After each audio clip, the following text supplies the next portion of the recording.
respecto a la violencia escolar, la verdad es que es un tema que hablábamos en la pauta, también lo mencionaba Margot, respecto a episodios que parecen ser cada vez más seguidos. Vimos lo que pasó con una riña en Puente Alto, lo que pasó también en Castro, que es un video que vimos ayer.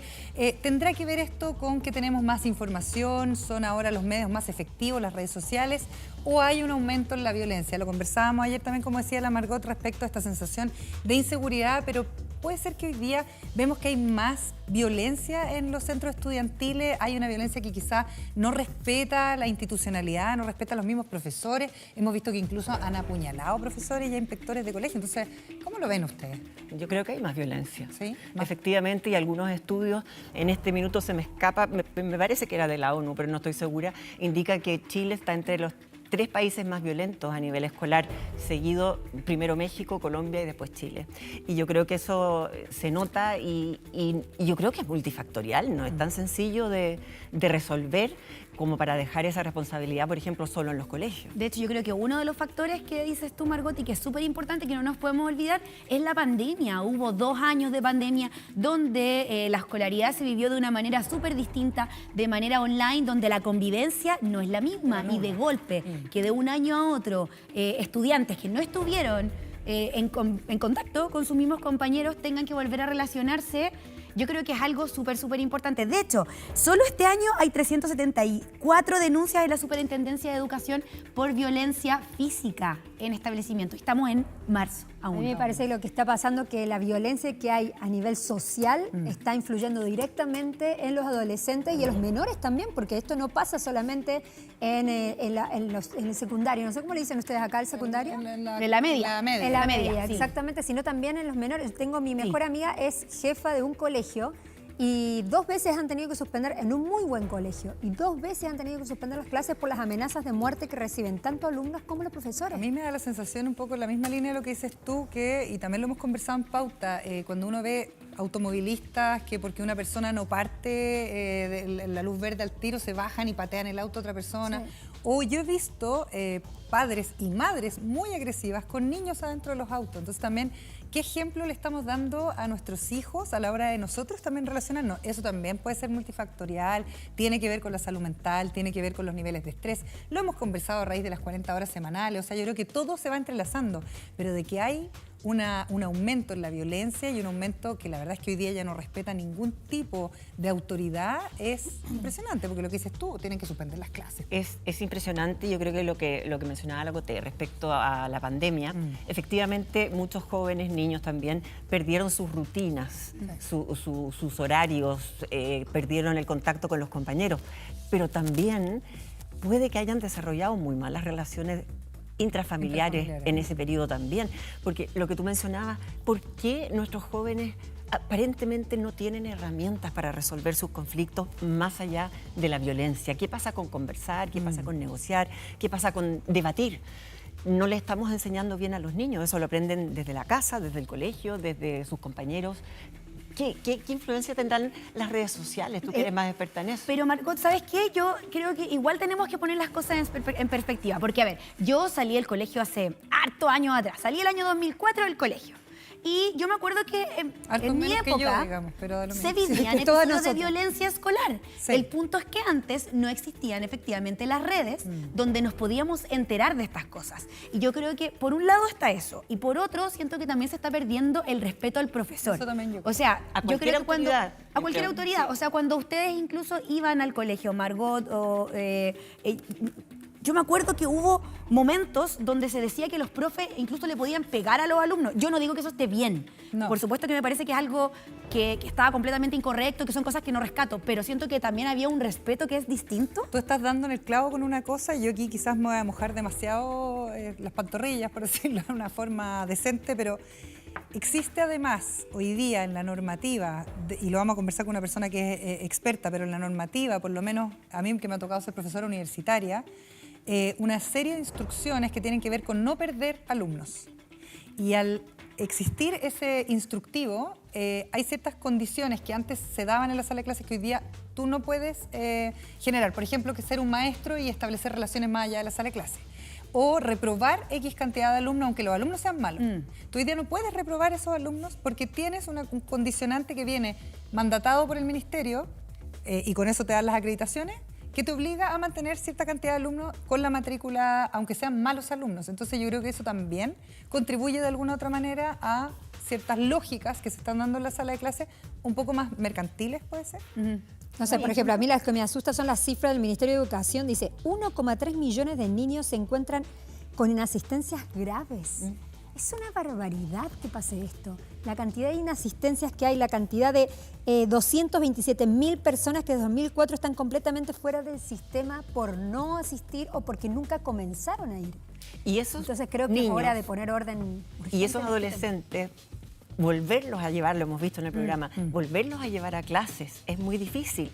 Y sobre todo si no se hace en los primeros meses del año, porque después se quedan atrasados, no entienden la materia, no participan en clases, se ponen a conversar, obviamente se sienten frustrados, se violentan. Entonces hay muchos factores que inciden en esto de verdad. Es un tema complejo. Hablemos con una experta que la tenemos precisamente conectada a través de Zoom, es Ana Luz Durant. Ella es decana de la Facultad de Educación de la Universidad San Sebastián y también doctora en Derecho y Ciencias Políticas. ¿Cómo estás, Ana Luz? Bienvenida, gracias por estar con nosotras. Hola, muchas gracias, gusto saludarlas a todos. La verdad que estoy como bien emocionada de todos los temas que han planteado, desde la inasistencia hasta como contexto parece que la violencia está en todas partes, ¿no?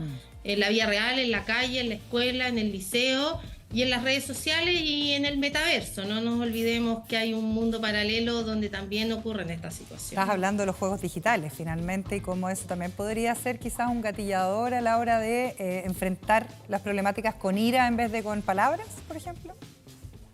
Por ejemplo, pero también la dimensión donde se da la violencia es distinta, ¿no? Hoy día, para muchos que somos mayores y que tenemos hijos adolescentes, como que es una realidad paralela que uno no logra ni siquiera imaginarse qué es lo que es. Pero creo que hay un punto que me parece importante plantear por los temas que ustedes dijeron, los temas de la normativa, cómo nos relacionamos, que es el ser emocionalmente competente. Y eso es para todos, no solo para los profesores, sino que también para los equipos directivos y para nosotros mismos. O sea, si yo como mamá, como persona, como pareja, como estaban hablando ahí también de su tercer tema, no somos emocionalmente competentes, es decir, no reconocemos qué me da rabia, qué me frustra, es muy difícil que yo pueda intentar regular la conducta de los otros, ¿no? Yo creo que ese es un punto muy relevante y creo que por ahí hay que partir, ¿no? Y el segundo punto que me gustaría plantearles tiene que ver con algo que ustedes también han dicho, que es la comunicación, ¿no? ¿Cómo nos comunicamos al interior de las comunidades educativas? Vamos a circunscribir a las escuelas, los liceos y los colegios. ¿Ustedes están en grupos de WhatsApp, por ejemplo, en los colegios? Lamentablemente. ¿Sí? Ya. ¿De qué se habla en el grupo de WhatsApp? Oye, se me quedó la lonchera. ¿Cuándo es la tarea? ¿Quién tiene la fotocopia? En algún momento en ese grupo de WhatsApp nos hemos puesto a conversar de una comunicación genuina, de cómo tenemos que contener los problemas. El ser comunidad no es solo ir a la escuela, al liceo, al colegio físicamente. Eso no es la comunidad. La comunidad es cómo nos relacionamos. Entonces, ¿no sería mucho más productivo y potente si nosotros en ese WhatsApp decimos, oye, mi hijo o mi hija está sufriendo problemas de bullying? ¿Qué pasa con nosotras como mamá o papá o apoderados, lo que sea? El WhatsApp no puede ser solo para pedir la tarea y la fotocopia. Entonces, son cosas muy simples que no requieren una inversión, pero sí requieren un ejercicio emocional importante. Y yo creo que ese es un esfuerzo. Yo, incluso en estos WhatsApp de las excompañeras que de repente te dicen, a mí sí me gustaría saber qué les pasa a ustedes. Entonces, ¿cómo vamos a contener la violencia? ¿Cómo vamos a hablar de la convivencia si nosotras mismas, que nos encontramos tan fantásticas, no somos capaces de transmitir nuestras propias emociones? Ana Luz. Entonces, dime. Sí, disculpa. En ese mismo sentido, que bueno, también una persona muy importante dentro de los WhatsApp de los que se hacen en las comunidades escolares también son los profes. ¿Qué es lo que pasa con ellos también? Porque lo planteábamos hace un ratito, el tema de la pérdida del respeto, que quizás con los años, bueno, ha ido pasando no solo hacia los profes, sino que también con distintas institucionalidades. ¿Cómo crees que podríamos quizás recuperar eso que también en parte es muy importante? Mira, lo primero es que Mira, todas las políticas públicas importantes de los años 90 intersectan en algún punto a los profesores, profesoras y educadoras, no nos olvidemos. Por lo tanto, cuando tú miras la convivencia, tienes que mirarla no solo en ellos, sino que en los equipos directivos, en estos encargados de convivencia que hay desde hace poco, en los asistentes de la educación. O sea, ¿tú crees que ellos no ven lo que pasa? ¿O son como del planeta paralelo y solo se vive en la sala de clase? O sea, estamos en un contexto en que parece que hemos normalizado la violencia. Pero aquí no se puede segmentar. Es como cuando yo critico mucho estos programas que se dan para los colegios vulnerables, la habilidad para la vida que está segmentado y todo. Pero ¿por qué como que es privativo de los sectores más vulnerables? Todos tenemos problemas de convivencia, independiente de nuestro género, del cargo que ejercemos y del nivel socioeconómico. O en los niveles socioeconómicos más altos no hay problema. Eso no es así. Por lo tanto, no focalicemos esto solo en el profesor. Esto tiene que ser de la comunidad. Y eso es un elemento importante. Y lo otro que para nosotros es muy ajeno es la educación en las emociones y también reorientar este tema de la convivencia. Ustedes planteaban por ahí y lo comentaban, el tema de las normas. O tenemos un enfoque hacia las emociones o tenemos un enfoque normativo. Ana Luz, sobre ¿sí? sobre eso mismo quería preguntarte sobre el plan que quiere hacer el Ministerio de Educación de hacer estos talleres, ¿no? Para tratar la salud mental, emocional de los adolescentes. ¿Qué opinas tú sobre esto? Porque hemos visto que esta es la segunda vez, por lo que tengo entendido, que se hace y no estamos viendo muchos resultados. Mira, el tema de la convivencia, para que todos los que están escuchando esta tarde lo sepan, comenzó como tema en la agenda nacional y mundial a partir de los años 90 y fue asociado a que una buena convivencia iba a tener mejores resultados educativos. Entonces, el fundamento inicial era los resultados educativos. O sea, mira por dónde partió el foco. Y hoy día nosotros tenemos una mirada muy normativa, ¿no? O sea, tiene que estar el reglamento. Y voy a poner un punto ahí. Tiene que estar el encargado de convivencia. Entonces, te vienen a fiscalizar o pasa algo y uno tiene que tener como una carpeta llena de papeles para entregarlo al fiscalizador o supervisor que aparezca. Eso no sirve. Ana Luz. El reglamento, ¿sí? Perdona, está el reglamento, ¿cierto? Pero estamos ya recibiendo algunos comentarios a través de nuestras redes sociales con el hashtag Hoy se habla TVN, donde dicen... Pregunta. Tú decías, por ejemplo, el tema del WhatsApp, y me gustaría volver a eso, porque una cosa es el reglamento, y hay reglamentos para los WhatsApp también, ¿no es cierto? Donde en algunos casos participan los alumnos, en otros casos hay ciertos temas que se pueden hablar y otros no. Pero hay muchas mamás y muchos papás, y esto ha sido un comentario insistente en la red, y lo he vivido yo también como apoderada, que dicen, no, pues mi hijo no está metido en esto, o mi hijo no es así, o mi hijo no, desde no sufre bullying hasta no genera bullying o no hace bullying. ¿Qué hacemos cuando efectivamente en la casa hay una especie como de negación respecto a estas conductas hasta que al final llegan al extremo, como lo que hemos visto en colegios donde terminan niños apuñalados? Mira, es que claramente es que hay que entender el concepto de la comunidad donde tú estás inserto. El niño, el joven no va solo a aprender, va a formarse, a moldearse como cívicamente, ciudadanamente.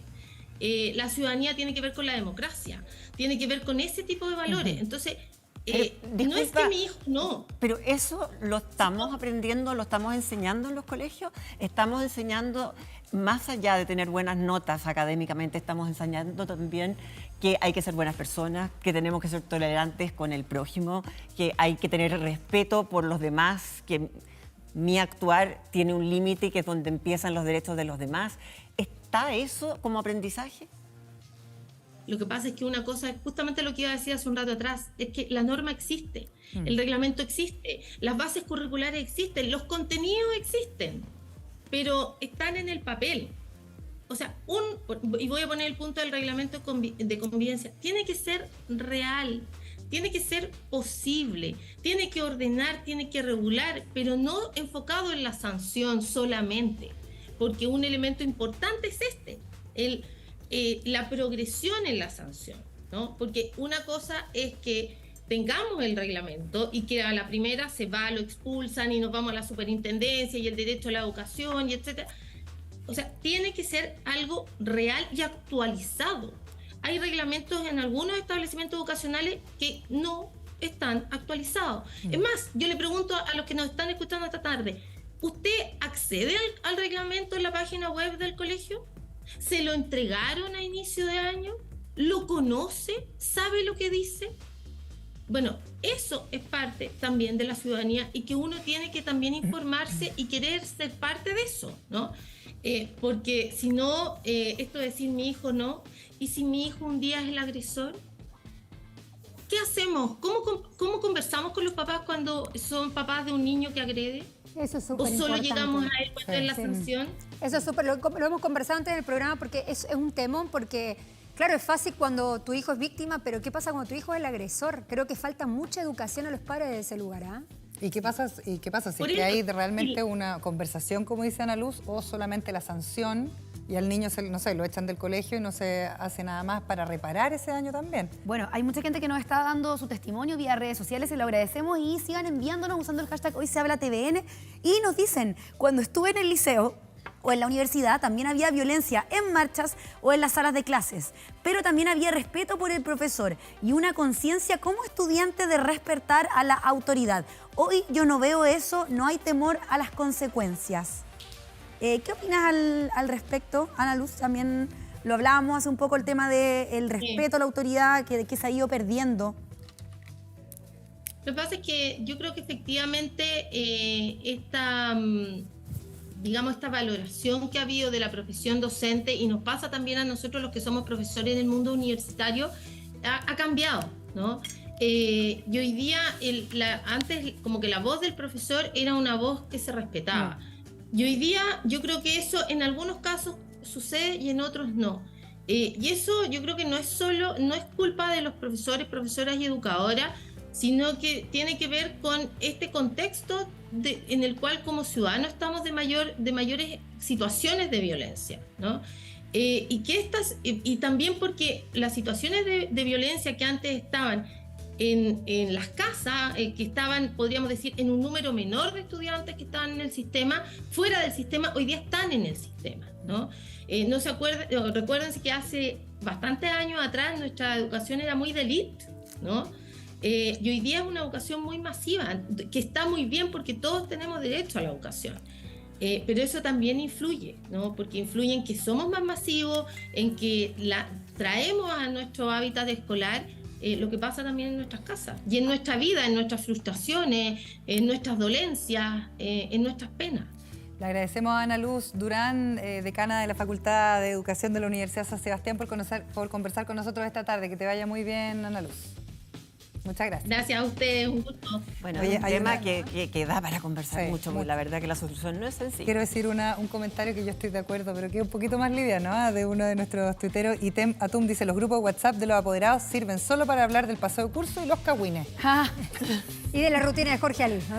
No, y algunos también aprovechan de tirar sus emprendimientos por ahí. También, Sí, es pero cierto. eso sí. El matute. Y bueno, vamos